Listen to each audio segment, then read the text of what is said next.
Selamat malam Bapak Ibu Saudara yang dikasihi Tuhan Yesus Kristus. Selamat bergabung di dalam persekutuan doa malam pada hari ini, Kamis 25 Maret 2021.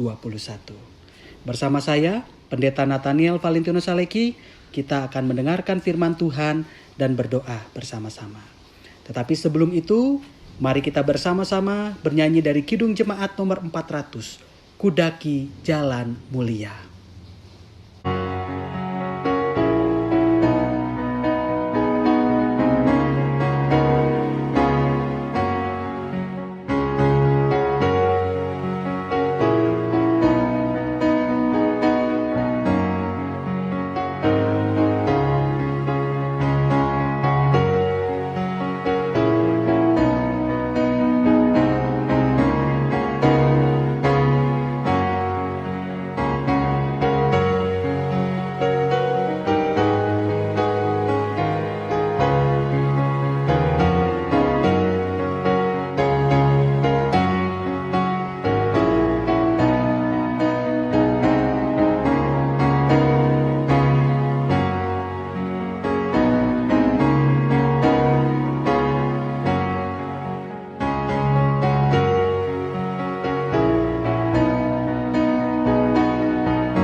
Saudara terkasih, mari kita bersatu di dalam doa. Tuhan Yesus Kristus, Juru Selamat kami yang hidup, tibalah saatnya bagi kami untuk membaca dan mendengarkan firman-Mu. Berikanlah hikmat-Mu kepada kami Tuhan, agar kami mengerti dan memahami apa yang menjadi maksud Tuhan bagi kami semuanya. Inilah kami anak-anak-Mu, kami siap menyambut kebenaran firman-Mu. Di dalam nama Tuhan Yesus Kristus, Juru Selamat kami yang hidup, kami berdoa. Amin. Firman Tuhan dari Filipi 2 ayat 5-7 demikianlah tertulis. Hendaklah kamu dalam hidupmu bersama menaruh pikiran dan perasaan yang terdapat juga dalam Kristus Yesus, yang walaupun dalam rupa Allah tidak menganggap kesetaraan dengan Allah itu sebagai milik yang harus dipertahankan, melainkan telah mengosongkan dirinya sendiri dan mengambil rupa seorang hamba dan menjadi sama dengan manusia. Demikianlah pembacaan Alkitab. Diberkatilah kita yang membaca, merenungkan, dan melakukan firman Tuhan di sepanjang kehidupan kita setiap hari. Hosiana. Bapak Ibu Saudara, mungkin Bapak Ibu Saudara pernah mendengar ilustrasi seperti ini. Dikisahkan di sebuah tempat ada seorang ilmuwan di mana dia hendak melakukan penelitian terhadap 6 orang lainnya yang belum pernah melihat hewan gajah sepanjang hidupnya. Ke-6 orang yang diuji ini kemudian ditutup matanya oleh sang ilmuwan ini. Lalu masing-masing menyentuh bagian gajah itu. Ada yang menyentuh belalainya. Dan ketika sang ilmuwan ini bertanya kepada orang itu, orang ini menjawab, "Wah, gajah ini seperti hewan ular yang sangat besar." Kemudian ditanya lagi orang yang lain yang memegang gading gajah itu. Lalu orang ini mengatakan, "Gajah ini seperti tombak besar dan sangat tajam." Kemudian seorang lagi yang memegang telinga gajah itu menjawab, "Wah, gajah ini adalah hewan yang seperti kipas besar." Kemudian orang yang lain lagi yang memegang kaki gajah itu mengatakan, "Wah, gajah ini seperti tiang yang sangat besar dan lebar sekali." Kemudian ada orang yang memegang badan gajah itu lalu mengatakan kepada ilmuwan ini, Wah, gajah ini sangat luas. Dia adalah hewan yang sangat luas. Kemudian ada orang yang memegang ekor gajah itu dan mengatakan, wah, gajah ini adalah hewan yang seperti cambuk. Karena ekor gajah ini memang seperti cambuk. Bapak Ibu Saudara yang dikasihi Tuhan Yesus Kristus, tentu yang tahu kebenarannya adalah ilmuwan ini. Seperti apakah gajah itu sebenarnya? Dan setiap orang hanya memegang bagian-bagian yang dia pahami sesuai dengan benda-benda yang pernah dia lihat sebelumnya. Tentu setiap orang ini tidak bisa dipersalahkan karena mereka memiliki ukuran kebenaran mereka masing-masing. Dan ketika kebenaran ini dihimpunkan, maka itulah gambaran gajah yang sebenarnya. Dan ketika mata mereka dibuka dari penutup mata mereka, mereka bisa melihat ternyata hewan gajah itu seperti itu. Bapak Ibu Saudara yang dikasihi Tuhan Yesus Kristus, di dalam kehidupan kita, seringkali kita menjumpai orang-orang yang berjuang dan berprinsip teguh dengan kebenarannya sendiri. Kita perlu akui bahwa orang yang memiliki prinsip perlu dan patut diacungi jempol. Tetapi tentu kita juga harus menyadari bahwa tidak ada prinsip yang sungguh-sungguh benar atau sempurna. Setiap prinsip itu perlu dievaluasi dan perlu dilihat dengan perspektif yang sangat luas. Apakah dia itu benar atau tidak? Perlu ada keterbukaan hati untuk mau belajar, untuk mau melihat perspektif yang lain dari orang-orang yang menyampaikannya kepada kita. Alkitab pada hari ini mengajarkan kepada kita agar kita belajar untuk mau menerima perspektif orang lain yang berbeda dengan kita, dan kita yakini itu bisa memperkaya kita. Kalau kita perhatikan Bapak Ibu Saudara, bacaan firman Tuhan di dalam Filipi 2 ayat 5. Di situ tertulis, hendaklah kamu dalam hidupmu bersama menaruh pikiran dan perasaan yang terdapat juga dalam Kristus Yesus. Pikiran seperti apa yang mesti kita simpan di dalam pikiran kita sebagai pengikut Tuhan Yesus ini? Pikiran seperti Kristus, pikiran di mana Ia yang adalah Allah itu mau mengosongkan diri dan mengambil rupa manusia. Dan setelah Ia mengambil rupa seorang manusia, Dia rela untuk mati di kayu salib menebus manusia dari kuasa dosa, membebaskan mereka dari jerat dosa yang membawa mereka kepada maut.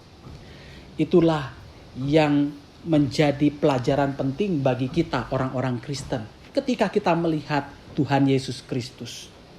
Ia mau mengosongkan dirinya, merangkul dan mengisi dirinya dengan wajah manusia, mengisi dirinya dengan keterbatasan, dengan darah dan daging. Padahal kita tahu bersama bahwa Allah itu tidak terbatas, tetapi Dia mau membatasi dirinya. Disinilah kita belajar tentang apakah kita berani, sekalipun kita berisi, sekalipun kita berpengalaman, sekalipun kita berwawasan, berpengetahuan yang luas, kita belajar untuk mau selalu mengosongkan diri kita. Seumpama cangkir yang kosong, ada isinya, tetapi kita mau mengosongkannya dengan siap untuk mendengarkan pandangan orang lain, perspektif orang lain, pendapat orang lain yang berbeda. Seringkali kita merasa bahwa pendapat kita adalah pendapat yang paling benar. Dan pendapat itu juga didukung dengan pengetahuan serta wawasan kita. Tetapi kita perlu pahami bahwa kita ini manusia, kita ini penuh dengan kekurangan. Terkadang pengetahuan dan wawasan kita tidak lengkap. Terkadang orang lain memiliki pengetahuan dan wawasan yang bisa saja tidak kita ketahui. Seusia kita sekarang sekalipun. Kita perlu membuka diri, membiarkan diri kita untuk juga bisa mengerti orang lain dengan perspektifnya, dengan kacamatanya, dengan cara pikirnya. Bapak Ibu Saudara terkasih di dalam Tuhan Yesus Kristus, alangkah indahnya jika kita hidup dalam persekutuan yang rela untuk membuka diri kita, memahami pola pikir orang lain, cara berpikir orang lain, dan cara bertindak orang lain. Tentu kita pun yakin dan percaya jikalau kita menyediakan diri kita untuk memahami orang lain, maka orang lain pun juga akan berusaha juga untuk bisa memahami kita.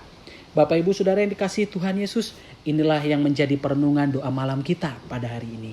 Biarlah firman Tuhan pada hari ini menguatkan kita dan juga kembali mengingatkan kita untuk senantiasa bersedia mengosongkan diri untuk bisa memahami orang lain dalam kehidupan Kristen kita sehari-hari. Tuhan memberkati kita. Amin. Bapak Ibu Saudara yang dikasihi Tuhan Yesus Kristus, mari kita bersama-sama bersatu di dalam doa syafaat. Tuhan Yesus Kristus, Juru Selamat kami yang hidup, kami bersyukur untuk pemeliharaanmu di sepanjang kehidupan kami. Engkau selalu mencukupkan segala kebutuhan kami dan memenuhi apa yang kami perlukan dalam menjalani keseharian kami. Engkau juga mengingatkan kami Tuhan, agar kami meneladani Engkau, mengosongkan diri, menyediakan diri kami untuk memahami orang lain, sehingga kami dapat bertindak yang benar, selaras dengan apa yang menjadi keadaan orang lain di hadapan kami. Tuhan Yesus Kristus, kami pada hari ini berdoa juga untuk gereja kami, GKI Taman Cibunut Bandung. Berkatilah majelis jemaat yang di dalamnya ada penatua dan pendeta. Berikanlah hikmat kepada mereka agar mereka dapat melayani Tuhan dengan kerendahan hati, dengan sungguh-sungguh rela berkorban dan siap memikul salib seberat apapun yang dipercayakan Tuhan kepada mereka. Kiranya Tuhan memberkati jemaat kami Tuhan, baik mereka yang menjadi anggota jemaat maupun simpatisan, agar mereka berakar di dalam Kristus, bertumbuh dan berbuah dalam setiap keseharian mereka melalui perkataan dan perbuatan mereka. Kami juga berdoa Tuhan untuk kehidupan keluarga kami. Jagalah kami sebagai suami dan istri, agar kami dapat hidup menjaga ikatan pernikahan kami sampai akhir kehidupan kami di dunia ini. Ajarilah kami untuk saling menerima, saling menghormati, mendukung satu sama lain, baik di dalam suka maupun duka. Berkatilah anak-anak kami, agar mereka bertumbuh menjadi anak-anak yang takut akan Tuhan, berbakti kepada Tuhan, taat dan teguh kepada Tuhan, dan bersedia untuk membangun bangsa ini dan menghormati orang tua mereka. Tuhan, berkatilah anak-anak muda di mana mereka mulai meniti karir mereka dengan bekerja. Berkatilah pekerjaan mereka, agar dari sana berkat-berkat Tuhan datang, sehingga hidup mereka pun juga bisa menjadi berkat bagi orang banyak. Berkatilah kehidupan anak-anak muda di dalam pergaulannya, agar mereka tetap setia kepada Tuhan, beriman kepada Tuhan di tengah tantangan iman yang bisa menyimpangkan iman mereka. Ketika mereka menjalin hubungan dengan sesama mereka, dengan pasangan hidup mereka, kiranya Tuhan menjaga kekudusan, supaya ikatan kudus yang mereka coba bangun dan jalin sebelum pernikahan itu tetap dijaga dan dilindungi oleh Tuhan, sampai mereka mengikrarkan pernikahan kudus di hadapan Tuhan di dalam kebaktian, peneguhan dan pemberkatan pernikahan. Tuhan Yesus Kristus, bagi kami yang menghadapi sakit penyakit, kami percaya kuasa Tuhan lebih besar dibandingkan sakit penyakit itu, sehingga kami dapat dengan yakin bahwa kami dapat melalui sakit penyakit ini dengan berpegang teguh kepada Tuhan. Kami yakin jikalau itu menjadi kehendak Tuhan, maka kesembuhan akan kami alami juga. Tuhan Yesus Kristus, berkatilah bangsa dan negara kami yang sampai hari ini kami masih berhadapan dengan COVID-19. Teguhkanlah kami Tuhan, agar kami dapat mengikuti setiap protokol kesehatan yang berlaku, mendukung pemerintahan kami dan program-program kementerian yang baik di dalam kehidupan berbangsa dan bernegara kami. Kami berdoa untuk setiap pemimpin-pemimpin negeri yang berjuang bagi keadilan, bagi kesejahteraan masyarakat Indonesia, supaya mereka Tuhan pelihara, Tuhan jaga, dan Tuhan jauhi dari segala mara bahaya. Terima kasih Tuhan untuk persekutuan doa malam pada hari ini. Kami percaya Engkau akan menjaga kami dalam istirahat kami, sehingga esok hari kami dapat bangun dengan tubuh yang sehat. Terima kasih Tuhan. Inilah doa yang kami panjatkan hanya di dalam nama Tuhan Yesus Kristus, Juru Selamat kami yang hidup. Amin. Bapak Ibu Saudara yang dikasihi Tuhan Yesus Kristus, sebelum mengakhiri doa malam pada hari ini, mari kita bersama-sama bernyanyi dari pelengkap Kidung Jemaat nomor 203, ada damai sejahtera Allah.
Bapak, Ibu, Saudara terkasih, sampai jumpa lagi di dalam persekutuan doa malam yang akan datang. Tuhan Yesus memberkati.